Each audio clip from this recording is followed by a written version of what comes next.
Oke, sekarang kita akan bahas mengenai overloading. Nah, ada kemiripan dengan polymorphism kemarin.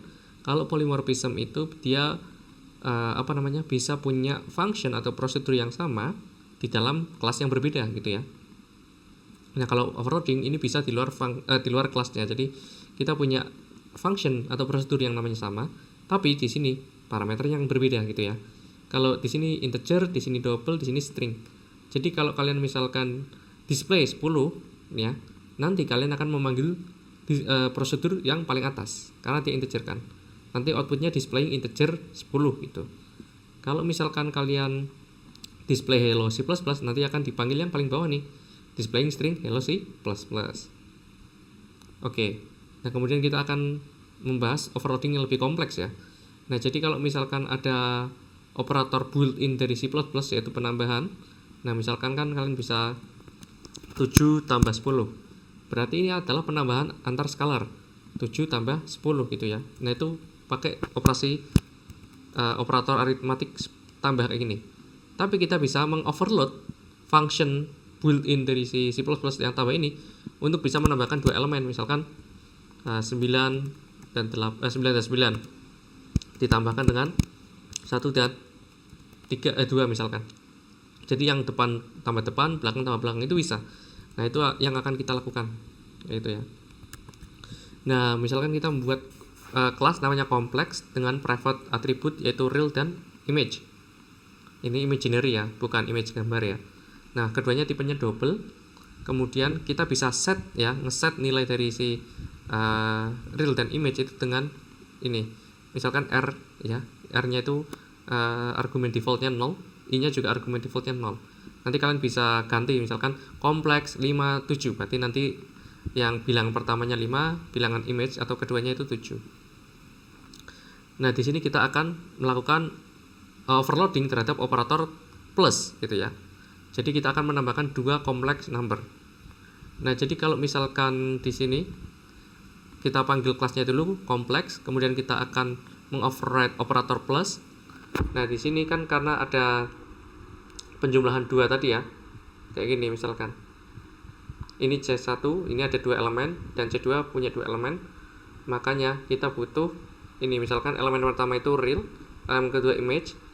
Kemudian kan ini untuk C1 yang real yang ini, C2-nya ini kan untuk C11 gitu ya. Ini C1 untuk yang pertama, yang ini. Nah, untuk C1 yang kedua itu yang ininya, image-nya. Mungkin kita copy aja ke atas ya, biar nggak bingung. Biar nggak balik-balik. Ini contoh aja ya. Ini kita komen. Nah, ini kita komen dulu. Nah, jadi real ini adalah 2,5, kemudian image ini adalah si 3. Nah, object.real itu ya kompleks yang keduanya yaitu 1,5. Object.image adalah elemen kedua pada kompleks yang kedua yaitu 2, kayak gitu. Jadi ini adalah 2,5, ini adalah 3, ini adalah 1,5, ini adalah 2, kayak gitu. Makanya kita mendefinisikan bahwa objek yang kedua ini juga bilangan kompleks ceritanya, kayak gitu. Kemudian kenapa ada konstan? Ini karena agar di balik layarnya yang kedua ini tidak perlu di-copy. Jadi ketika kita melakukan operasi penjumlahan, itu C++ bisa mengcopy gitu ya di dalam memori. Jadi ada 2 kali. Misalkan nilai 1,5 dan 2 yang asli, dan ini akan di-copy 1,5 dan 2 lagi di memori yang lain. Itu akan memberatkan proses ya. Makanya kita bisa tambahkan konstan. Kemudian konstan yang kedua itu kayak promise ya, berjanji bahwa si C++ ini tidak akan ngutak-ngatik nilai aslinya. Karena hasilnya itu akan dimasukkan ke variabel yang baru namanya result kan. Jadi nilai C1 dan C2 nya itu nggak akan diubah, tetap aja 2,5 dan 3 untuk C1 dan 1,5 dan 2 untuk C2. Nah, variabel yang baru atau hasil penjumlahnya itu dimasukkan ke dalam variabel atau atribut baru yang namanya result gitu ya. Nah, jadi result.real, result.image kayak gitu. Oke. Kemudian di sini kita juga bisa overloading function yang lain ya, misalkan sama dengan ya, kayak misalkan logic gitu. Sama dengannya double.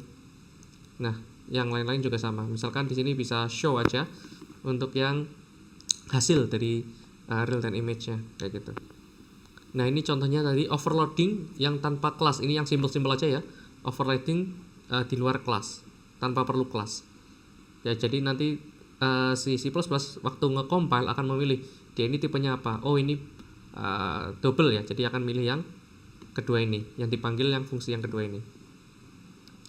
Kemudian yang operator plus tadi di overloading. Jadi ini dipanggil dulu C1, C2, dibikin dulu ya. Kemudian C1.show, nah ini cuma ngeprint aja elemen-elemennya. Kemudian juga C2.show. Baru kita bisa jumlahkan. Karena tanpa overloading kayak gini, nanti nggak bisa penjumlahan yang terdiri dari dua elemen kayak gini. Nggak bisa penjumlahan antara dua atribut pada suatu kelas gitu ya. Kalau misalkan tambah kayak ini biasa kan hanya penjumlahan skalar. Sekarang kita akan menjumlahkan atribut kelas, multi atribut kelas kayak gitu ya. Jadi ini bukan plus yang built-in dari C++ ya, tapi ini adalah sudah modifan dari kita. Dan minusnya juga sama ya. Yang ini operator minus juga kita lakukan hal yang sama nih. Barusan kita skip pembahasannya karena kan sama prosesnya. Kayak gitu. Coba kita run.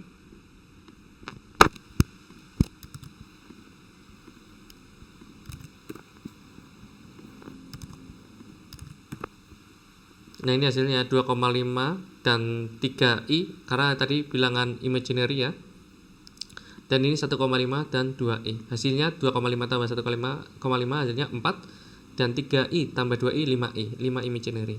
Yang ini juga sama, 2,5 kurangi 1,5 itu 1, 3i kurangi 2i sama dengan 1i imaginary.